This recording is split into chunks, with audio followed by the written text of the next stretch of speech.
وزیر دفاع خواجہ آصف کہتے ہیں کہ آئینی طور پر اقتدار ختم ہونے کے باوجود ایک شخص ملک کو نقصان پہنچانے کے در پہ ہے۔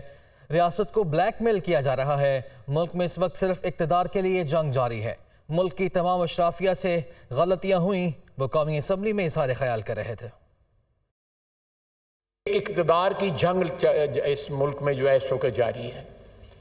اس اسمبلی نے، اس ہاؤس نے ایک قانونی اور آئینی طریقے سے ایک حکومت کو ہٹایا اور وہ شخص جو ہے ریاست کو بلیک میل کر رہا ہے۔ وہ ریاست کو جو ہے ہاسٹیج بنانا چاہتا ہے۔ تمام فریق جو ہیں اس ملک کی اشرافیہ کی، حکمران اشرافیہ کی، ان تمام نے غلطیاں کی ہیں۔